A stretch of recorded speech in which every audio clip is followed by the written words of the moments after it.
Good afternoon, everyone, and welcome to Live at 4 on this Monday. Hope you all had a nice weekend. Yourself? A very nice weekend. I think I missed my window, though. I should have hung up my holiday lights yesterday because Yes. it was nice and mild, and wow, is it colder today and for the rest of the week. Yeah, it's going to get really cold, so we'll get to the weather in just a bit. But first, here's what's making news on this Monday. The former truck driver who drove his semi-truck into a school bus is sentenced today in Columbia County courts. Milwaukee's mayor says battery acid that was thrown on a man this weekend is a hate crime. And lawmakers released transcripts in the impeachment inquiry. We'll share what a pair of key witnesses said behind closed doors. Let's take a look outside today. All is pretty quiet in the weather department, just cool and chilly. After the overnight rain? Sunny but colder are the weather words, and Dave Caulfield's out on the backyard.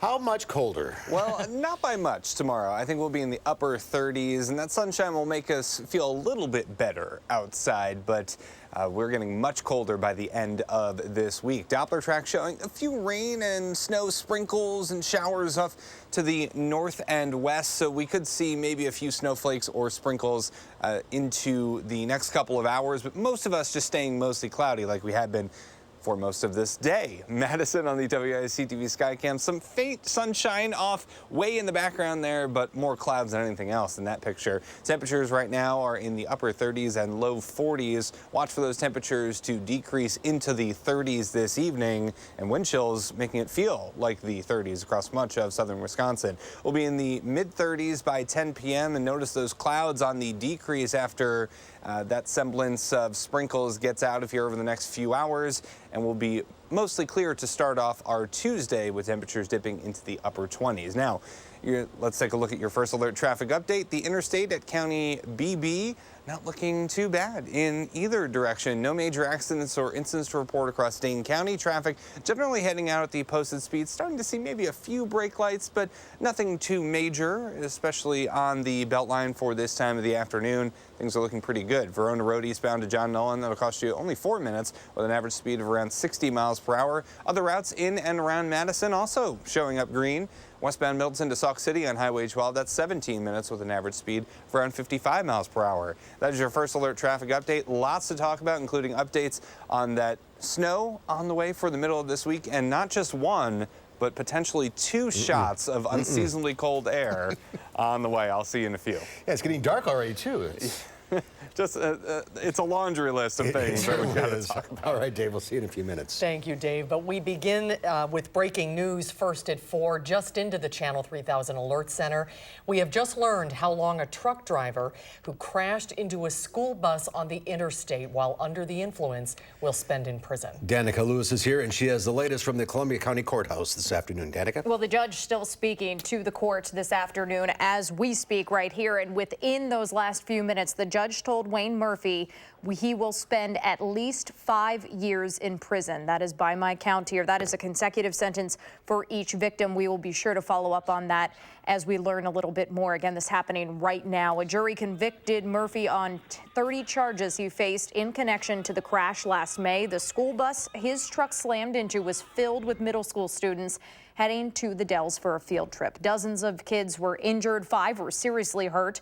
One of those students testified via video from a Milwaukee County courtroom today, saying the accident still affects the way he sleeps and the fact that he can't even ride on buses yet. He and 2 moms asked for the maximum sentence today.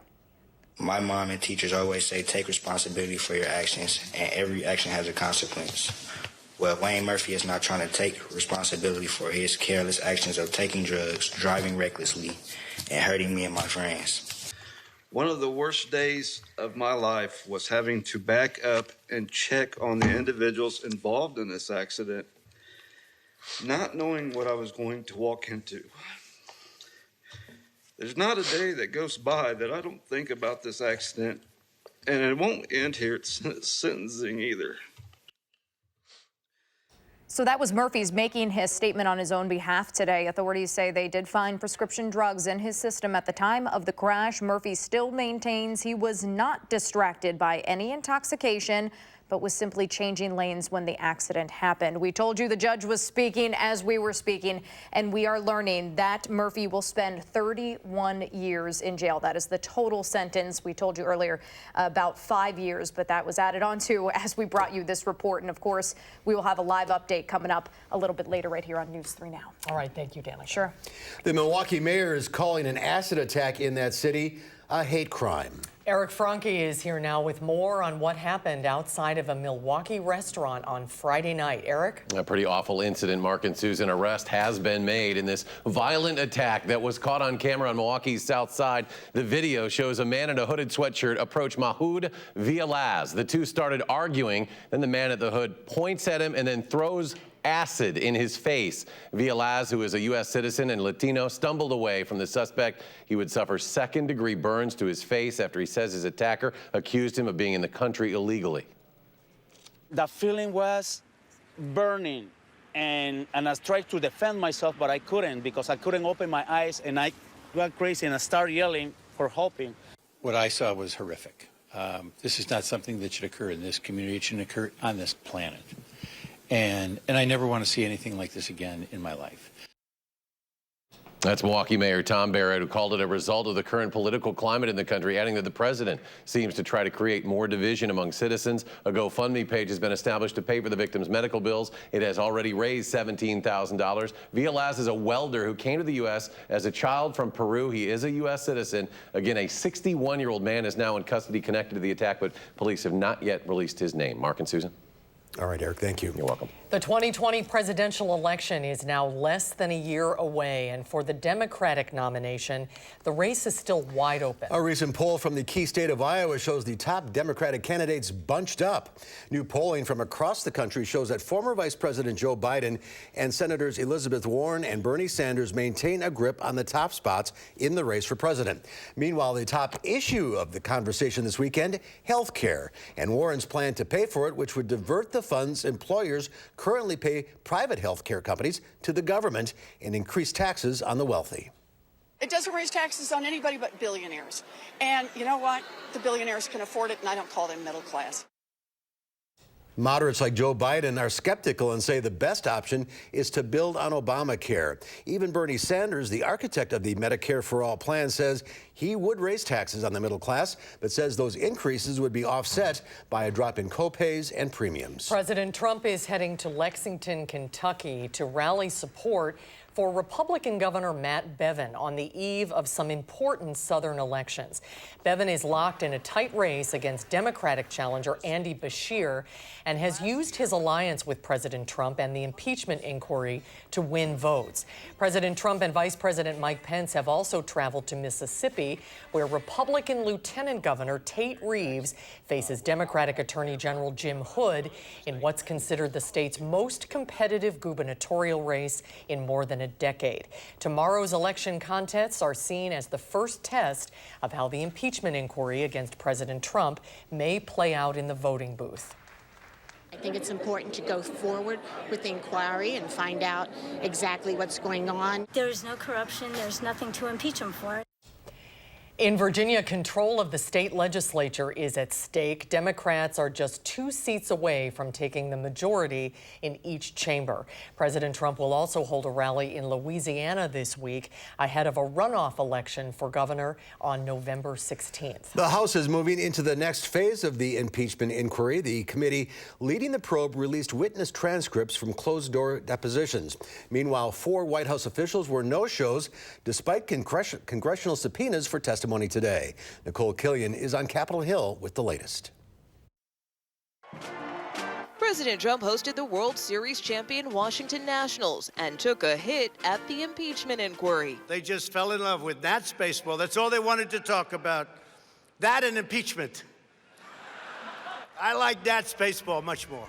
It comes after several House committees released the transcripts from former ambassador to Ukraine, Marie Yovanovitch, and former State Department official Michael McKinley. Ms. Yovanovitch. Yovanovitch testified the president's personal attorney, Rudy Giuliani, worked with 2 foreign-born associates to have her removed from her post so they could pursue their own business interest and the president's goal of having Ukraine investigate political rivals. McKinley testified that he resigned with concerns over, quote, the engagement of our missions to procure negative political information for domestic purposes, adding, in 37 years in the Foreign Service, I have never seen that. You also see in reading his transcript his growing alarm at the degree to which the apparatus of the State Department itself was being used to seek political information. More testimony was scheduled Monday behind closed doors, but the officials deposed were no-shows and said they would only appear if they could bring administration lawyers. The lawyer for the whistleblower says his client is willing to answer Republicans' questions in writing under oath. If the only way that we can get answers to our questions would be in some other format, I'm willing to consider that. President Trump has suggested he wants the whistleblower to be unmasked, though Democrats say they will follow a federal law that protects the whistleblower's identity. Nicole Killian, CBS News, Capitol Hill. And House committees say they plan to release transcripts on a rolling basis, with the next 2 being those of Ambassadors Kurt Volkner and Gordon Sondland. Police in Texas have released a photograph and new information on the double murder of a couple from New Hampshire.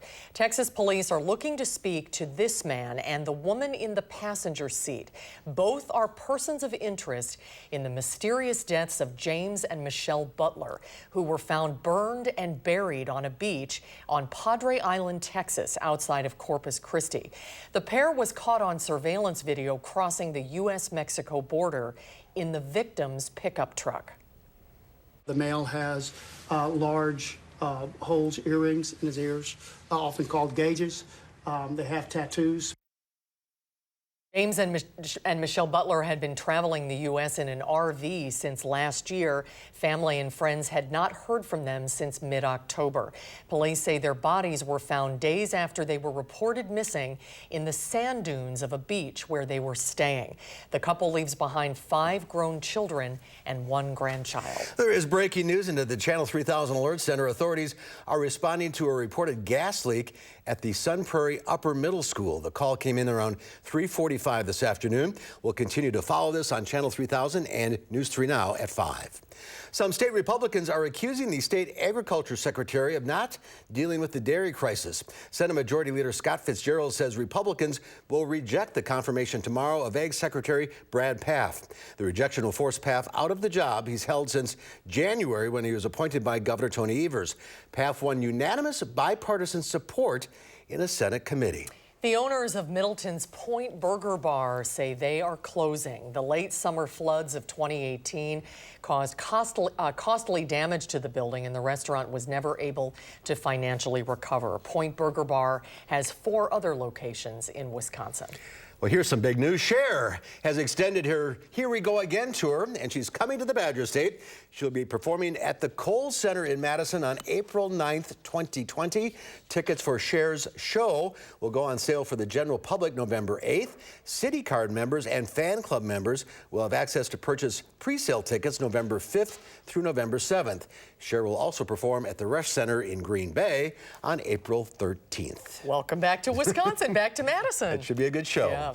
Well, there's more at 4. The story of Harriet Tubman, who helped hundreds of slaves reach freedom, has hit the big screen. Film critic Will Loper is in next to tell us what he thinks of the new movie Harriet. That's when Live at 4 continues. You're watching News 3 Now, live at 4.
We have a correction to something we reported earlier in this program. During our story about the Indiana truck driver sentenced for crashing his semi-truck into a school bus, we said he had been sentenced to more than 30 years in prison.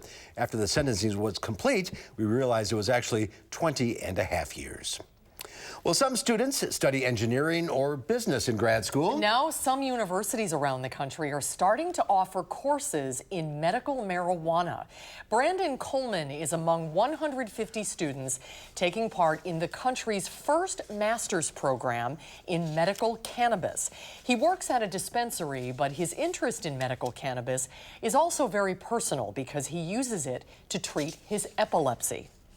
That's a unique perspective because I can take what I use on a daily basis and apply it to other people's conditions. There is a significant need for medical cannabis education. Eddington says the two-year program at the University of Maryland School of Pharmacy is for novices and professionals. 33 states and the District of Columbia have legalized some form of marijuana, and business is budding. The number of full-time cannabis jobs is projected to surpass the 200,000 mark this year. Well, the crew of the International Space Station received a special delivery today. They sure did. A one-of-a-kind oven ready to bake fresh cookies in space for the very first time. 4,200 pounds of cargo arrived at the International Space Station early today, including a compact oven and some sweet treats. The space oven is the brainchild of Zero G Kitchen co-founders Jordana and Ian Fitchenbaum, who teamed up with DoubleTree by Hilton to bake the hotel chain's iconic cookies in space. Some people think it'll bake into a ball or a bulbous globe, or maybe it'll puff up in ways that we don't know. I'm curious to see what happens to the chocolate chips. The oven is the first step toward making long space trips more hospitable for astronauts and eventually civilians. You gotta have your cookies. Just don't burn them. That's true. That'd be doing Yeah. all that smoke inside of there. Well, there are record closes across the board on Wall Street on renewed hopes of a China trade deal. The Dow Industrials added 114 points, closing at 72,462. The NASDAQ added 46. The S&P 500 was up 11.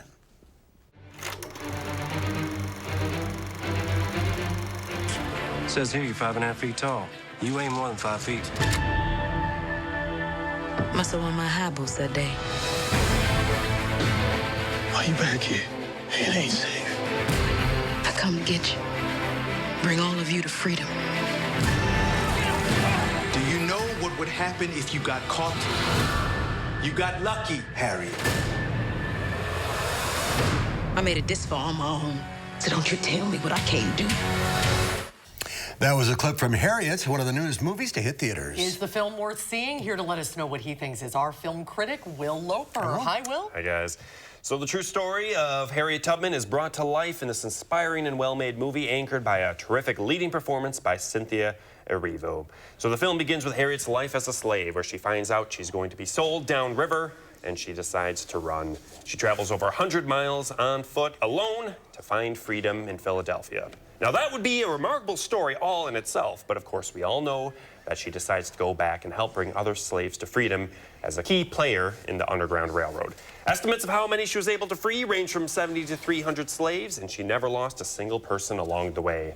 Now, when it comes to the horrors of slavery, the movie mostly suggests it rather than explicitly depicts it, and it mostly keeps to the story of Harriet and how she never gave up on helping those who needed to be freed. Multiple times in the movies, she's told by others to simply be happy that she escaped and to live her life free, but she continuously goes back, risking it all to help others, and that makes for a really, truly inspiring movie that's well worth seeing. And well made. Now, is this a biopic that is historically accurate? Yeah, doing a little research online, it seems that it takes a lot of facts from true life events, and it sticks to being historically accurate. Although the Janelle Monáe character, I understand, is a fictional character. Yeah, is that right? That was one person that was sort of fabricated in the movie, but there certainly were houses that helped freed slave, act free and be able to continue. It's hard to believe this story hasn't been told before. I know, it's completely overdue at this point. And Cynthia Erivo, there's a lot of Oscar buzz with this film. If she would get an Oscar, it would be her EGOT, awards, yeah. right? She's got an Emmy, a Grammy, and a Tony so far, so she just needs that O. From what I've seen here, she looks fabulous. Yep, she is great. All right, what's the rating? It's 4.3. Harriet Tubman's on the $20 bill out of 5. Another overdue event. Absolutely. All right, next week. We've got Last Christmas with Emilia Clarke. That's based on the George Michael song. Yeah, exactly. It really takes a lot of George Michael songs and puts it into a movie. Now, this is the actress from Game of Thrones, right? Exactly. In a completely different role. She seems a little bit more cheery and happier in this one. It looks like it. All right, Will, we'll see you next week. Thank you, Will. See you guys. We will be right back.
Take a look at this. A Wisconsin man breaks a Guinness World Record for pinball. Ryan Clancy, let's take a look at this. A Wisconsin man breaks a Guinness World Record for pinball. Ryan Clancy stood behind this pinball machine in Milwaukee for more than 30 hours to set a new record for the longest play session of all time. Guinness has very specific rules. His fingers have to stay on the flippers at all times except to eat or drink. He gets a 5-minute break for every hour of play, and there are cameras all around the machine to keep watch.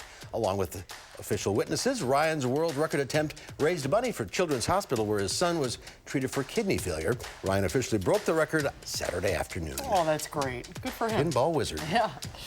Well, but wait, there's more. We have another world record breaker. Yeah, this one is for the largest number of partners dancing merengue. I know, we were all wondering what the record was. It happened over the weekend in Santo Domingo, Dominican Republic.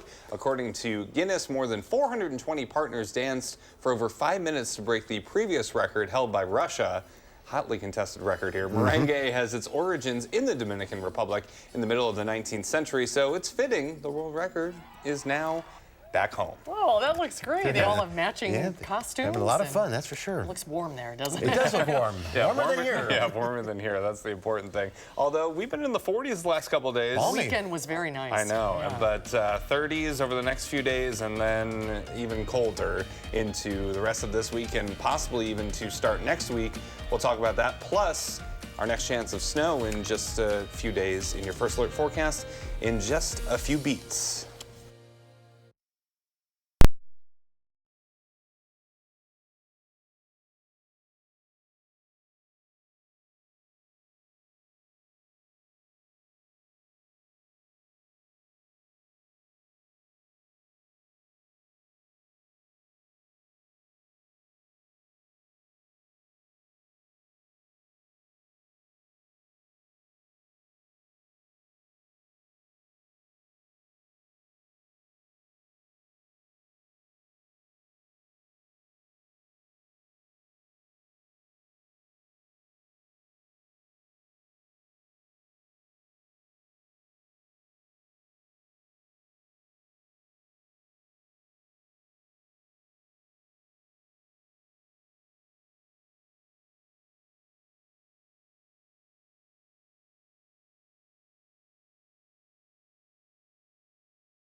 Good afternoon. I hope you had a really nice Monday so far. A little bit of sunshine, but more mostly cloudy skies on this Monday. That sun does return tomorrow as we take a look at our weather headlines, but all eyes are on that minor accumulating snow on the way late Tuesday into the commute on Wednesday morning. And we could be talking not just about one unseasonably cold shot of air, but two in the next 7 or 8 days or so. More on that in just a little bit. Madison on the Edgewater Skycam, lots of clouds out there overlooking Lake Mendota there.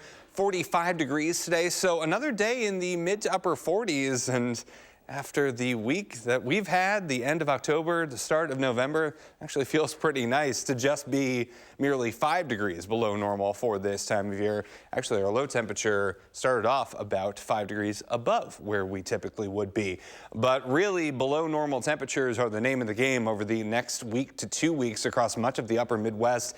Basically a sure bet that the next 5 to 10 days, or at least as we get into 6 to 10 days from now, we'll see those below normal temperatures. And typically we would be around 50 degrees for a high temperature and in the low 30s for lows. And that trend looks to continue as we get into the middle and starting to get to the end of the month. So here's our first shot of colder air arriving for Thursday and Friday. Highs on Thursday and Friday only in the 20s, with temperatures at night dipping into the teens. And if you are queasy, avert your eyes, because as we get into Monday, even colder air could be setting up as our next shot of Arctic air comes in from the north and west.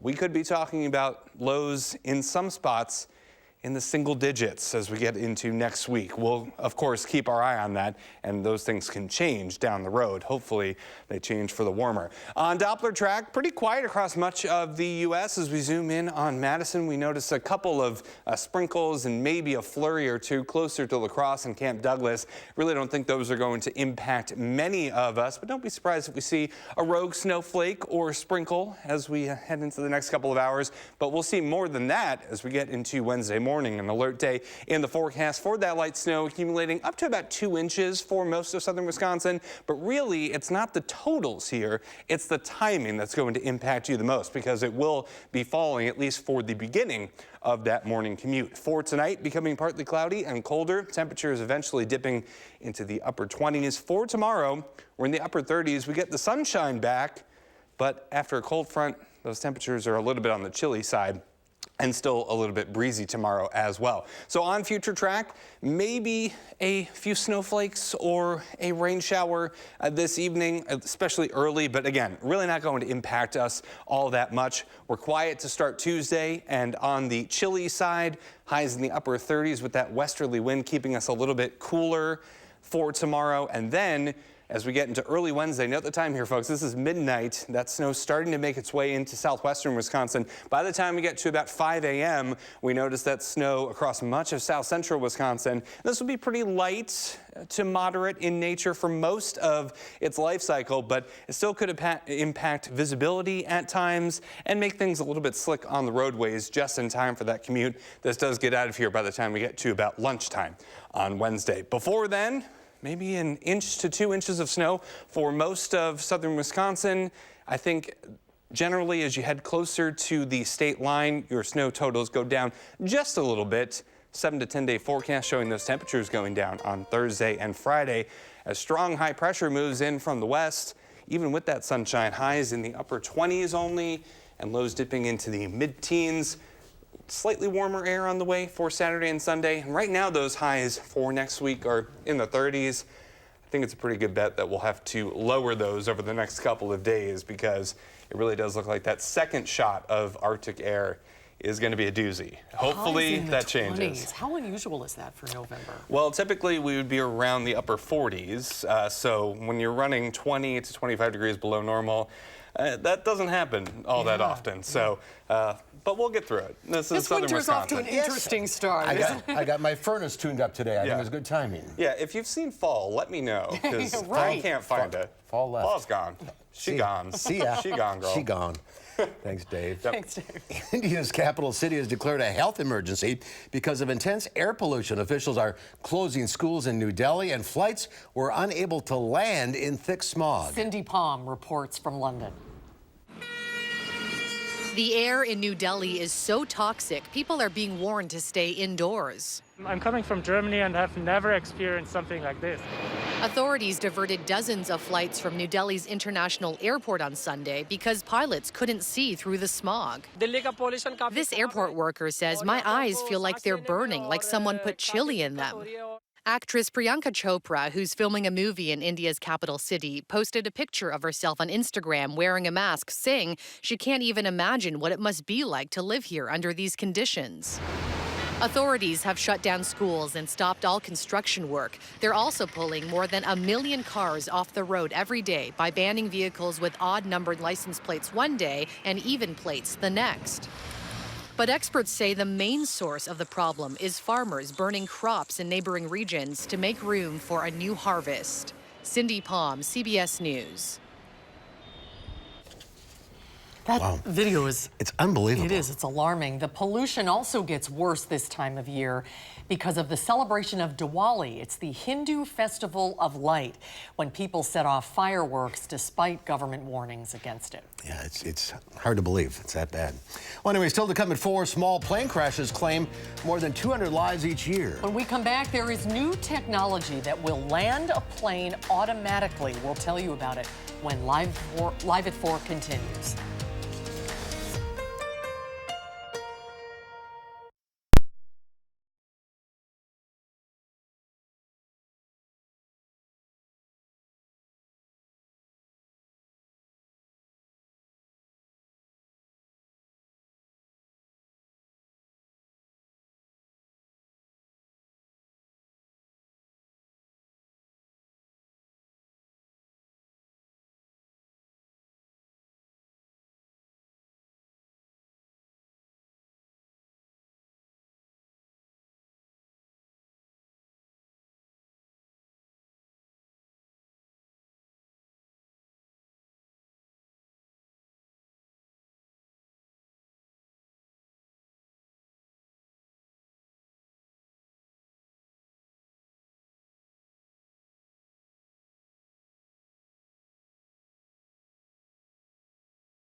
Here is a live look at the Memorial Union at UW campus. Kind of a gray day out there, but sun returns tomorrow. More than 200 people die every year in small plane crashes. But new technology gives pilots and passengers the option of hitting what is basically a panic button to automatically land an aircraft. Chris Van Cleve took a test flight. Emergency, emergency, emergency. That's a student pilot calling for help in Australia in August. So we're going to need an ambulance and somebody here ASAP. He made his first ever landing after his flight instructor passed out, but often on a small plane, there's only one pilot. While crashes due to pilot incapacitation are relatively rare, they've killed at least 269 people in the U.S. in the last 10 years. When something happens to the pilot going forward, people live. And today, there's a good chance that's not going to happen if you have an incapacitated pilot. Garmin has designed new emergency auto-land technology it hopes prevents crashes, like that of professional golfer Payne Stewart. His private jet lost cabin pressure, knocking out the pilots. The new auto-land system is designed to self-activate when there's been a prolonged period of no pilot activity.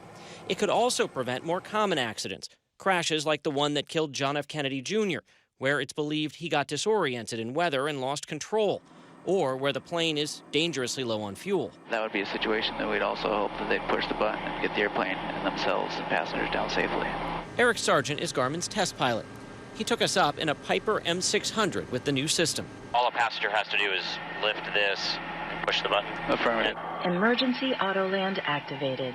The plane then picks the closest airport from a list of thousands worldwide where it can safely land, factoring in weather, terrain, and the amount of fuel on board. It radios the tower, declares an emergency, and updates passengers on the approaching landing. The pilot can override the technology at any point. The emergency Autoland system is controlling all flight functions. 500. So 500 feet to go in altitude. And the plane is completely flying itself. The plane is completely flying itself. With the runway in sight and Sargent's hands off the controls, we're going in. That brings us to the center of the runway. For what turned out to be a smooth, hands-free landing.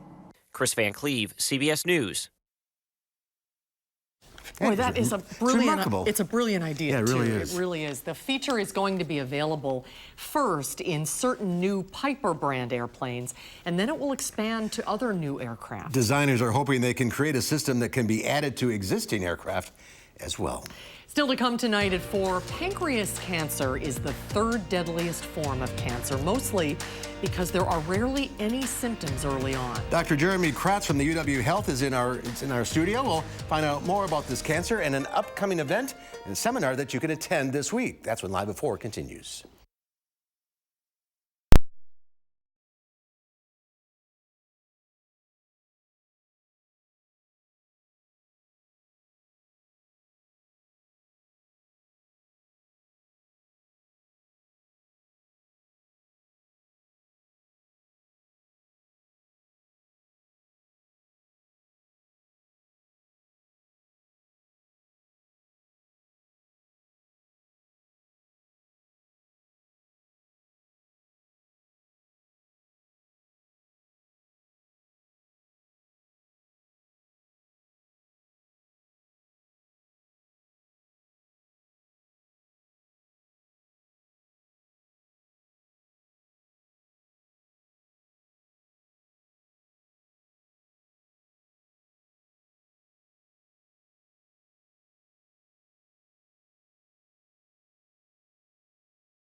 Good afternoon. Here's your Monday First Alert traffic update, taking a live look at Rimrock Road and the Beltline. Starting to see some of those traffic backups on the eastbound side. Westbound not looking too bad, but the volume definitely increasing past Park Street, closer to Rimrock Road. Everything else on the Beltline not looking too bad, though. And also on Stoughton Road and Verona Road, no major accidents or incidents to report. So here are your drive times right now. The Beltline only 17 minutes from University Ave to the Interstate eastbound, average speed of around 50 miles per hour. And some other routes in and around Madison starting to get a little bit slow on 151 southbound Sun Prairie to downtown. That's 7 minutes with an average speed of around 25 miles per hour. That's your First Alert traffic update. All right, Dave, thank you. Pancreatic cancer is the third leading cause of death in the United States after lung and colorectal cancers. If you or someone you know is facing this diagnosis, there is a great opportunity this week to learn more and to get some very important questions answered. The UW Carbone Cancer Center is holding a Pancreas Cancer Awareness Evening this Wednesday, and we'll have more information on times and where to go in just a little while. Dr. Jeremy Kratz from UW Health joins us now. Hi, Dr. Kratz. Good to see you. Thanks for coming in today. Thanks for having me. A pancreatic cancer diagnosis is so devastating because by the time you go to see a doctor like yourself, it's usually too late, right? Right. Yeah. So what is it that you want patients to really be paying attention to? Yeah, so our message to patients is that if you have any early symptoms like stomach pain, fatigue, or weight loss, that you really get those symptoms checked out. That's why it's really important to have a good primary care physician involved with your care who knows you. This could be other things, though. Correct. Laws. I mean, that don't necessarily go to that, I have pancreatic cancer. For sure, yeah. Certainly, it's really important to have a working relationship with your doctor, but it is important that, if you are having any concerns, that you do seek care. Is there any tests you can take to see if you have it? Currently, there are no tests that are approved, like a blood test. Certainly, we're working on those things in the laboratory, and hopefully, within our generation, we will have things that can be used to help screen patients or identify the cancer sooner. It's something we're really excited about. One of the promising areas of research, though I understand locally, is genetic testing. Is there a genetic test to reveal your predisposition to pancreatic cancer? Yeah, so it now is standard of care. So all patients with pancreas cancer should be tested to ask the question, were you born with a hereditary risk? Were you born for a risk for pancreas cancer? And that's really important both for patients as well as for their loved ones, their families, and it has been reflected in our national guidelines here just this year. Are there some people more at risk than others? Certainly that is something, and actually an area of research at UW. So some lifestyle behaviors can predispose patients to pancreas cancer. So chronic alcohol use and tobacco abuse are known risk factors for the development of pancreas cancer. Tell us a little bit about what's going to happen at the awareness evening. How will that take place? Yeah, for sure. So we're going to run through, first and foremost, the great research we're doing here at the Carbone Cancer Center. So we're going to run through clinical trials that are opening now or will be opened in the near future, as well as the current trials that we have open. One of the main areas of interest is immunotherapy, which is a therapy that is often better tolerated for patients. And so finding ways that you can activate the immune system to help treat pancreas cancer is a great area of a lot of exciting work that has started here at the Carbone Cancer Center. And information for people that have cancer, the pancreatic cancer, how to deal with it, treatment, Some supports. survivors are going to speak, right? About just share their anecdotes, their personal stories. Yeah, when we think about treating cancer, we think about it as a team effort. That's true of the doctors, and that's true of patients, their families, their loved ones. I think it's really important that we do this together. So having a network through the Pancreas Cancer Awareness Night will be a great opportunity to network for individual patients with pancreas cancer, as well as see some of the exciting things that we're doing from all the different facets of how we attack this cancer. Not alone. Yeah. There's help. All right, the Pancreas Cancer Awareness Night is this Wednesday, November 6th at the Sheraton Hotel on John Nolan Drive. It starts with a reception at 5. The program and presentations begin at 6 p.m. The event is free, but you're asked to RSVP. Go to uwhealth.org/PCNight to register. Dr. Kratz, great to see you. Thank you for coming today. Thank you for the opportunity to share. I really appreciate it. We'll be right back with the final check of your forecast. Roll playback. 3.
The worst. The sun's already set. I know, 4:44 today, and it just keeps getting earlier and earlier. It's the time. But it's a little lighter in the morning, right? Sure. Yeah, That's the whole idea. That's the trade-off. If you're up at that time. Right. We do have a couple of some sprinkles and snow showers showing up just to the north and west. Maybe a flurry or a sprinkle this evening, but I think most of us will stay dry. You can see Madison, that sun already gone below the horizon. Oh my goodness. Your evening planner, as that sun is now below the horizon, those temperatures will dip through the 40s and 30s this evening as skies clear. And then as we get into tonight, skies becoming partly cloudy and colder, starting off in the 20s tomorrow. We could be talking about highs in the 20s as we get to Thursday and Friday. First, we got to get through some minor accumulating snow Wednesday morning. It's a nice January forecast. Exactly. Don't look at the calendar. All right, thank you, Dave. Thanks, Dave. Tomorrow here on Live at 4, Consumer Reports looks at the high cost of flying with children. And we'll go behind the wheel with Harvey Briggs. He'll check out the brand new 2020 Honda Civic hatchback. Harvey says a great car gets even better, and that's coming up tomorrow on Live at 4.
In today's Final Touch, we have a great way if you're looking for a way to get rid of your old Halloween pumpkin. Some people in Cape Fear, North Carolina have an explosive way to get rid of the old gourd. They call it the Great Pumpkin Blowout.